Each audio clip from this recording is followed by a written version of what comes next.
Tas ir labticīgas lietošanas pārkāpums. Pareizi sapratu?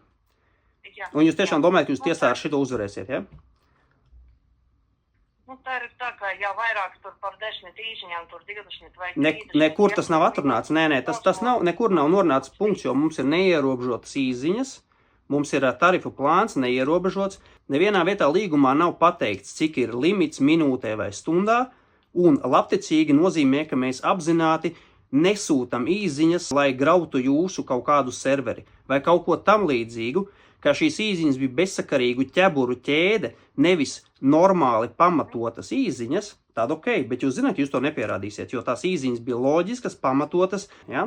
Jūs saprotat, ko nozīmē labticīgi? Jūs šajā brīdī saprotat, ka esat ierobežojuši mūsu sakarus, pieņemot, ka mēs neizmantojam labticīgi, pat neesat noskaidrojuši, kāpēc mēs izsūtam īziņas tā vietā, lai mums piezvanītu un pajautātu, sveiki, dārgais klient, kuru tik ilgi vēlējāmies dabūt pie sevis no bites, vai jūs varat pateikt, kāpēc jūs izsūtījāt tikko 10 īziņas, vairāk kā 10 īziņas minūtes laikā?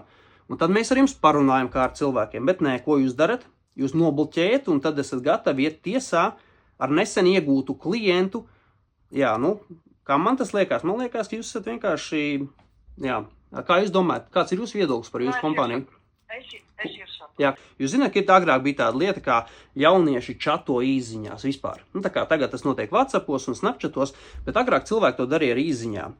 Tur pilnīgi mierīgi minūtes laikā var aizsūtīt arī 10 un 100 īziņas. Tā viss ir labticīga lietošana, tā visa ir komunikācija, nekas no tā nav reklāma.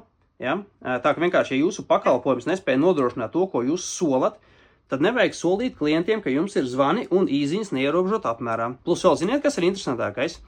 Tajā brīdī, kad mēs no bites gājām pie Tele2, Artūrs, kurš ir pārdošanas daļas kaut kāds tur speciālists, viņš ļoti labi zināja, kādā veidā Escape Town Questu parks komunicē ar klientiem. Un viņš ļoti labi zināja, kādā veidā mēs izmantojam īziņas. Ja viņš zināja, ka jūsu pakalpojums to nespēja nodrošināt, tad būtībā viņš jau apzināti mums sameloja, ka jūs Tele2 varēsiet nodrošināt pakalpojumu. Ja? Un šajā gadījumā mēs pie jums pārgājām, mēs pārējot pie jums nedarījām absolūti neko savādāk kā pie sava iepriekšējā operatora, pie kur mēs bijām vairākus gadus. Pie jums 3 mēneši un sākās problēmas, un tā vietā, lai jūs atzītu savu kļūdu un pateikt, jā, atvainojiet, Escape Town Questu park, mēs tiešām nevaram nodrošināt jums vajadzīgos sakarus, mēs ļoti atvainojamies, jums būs jādodās atpakaļ pie cita operatora. Nē, nevienu brīdi nedzirdēju nekādu atvainošanos, visu laiku no jums dzirdam, ko līgumā ir rakstīts, līgumā ir punkti, bet kā jūs pat redzējāt, neviens no punktiem nav pārkāpts. Mēs izmantojam labticīgi, nav minēti nekādi limiti un tā tālāk. Tā, protams, obligāti mēs ar jums sazināsimies, atbilde būs. Jā, labi, Vita, lai tev izdevusies diena, lai izdevies vakars, cik jau mums te pulkstens 16, skaties, kā visums ar mums runā.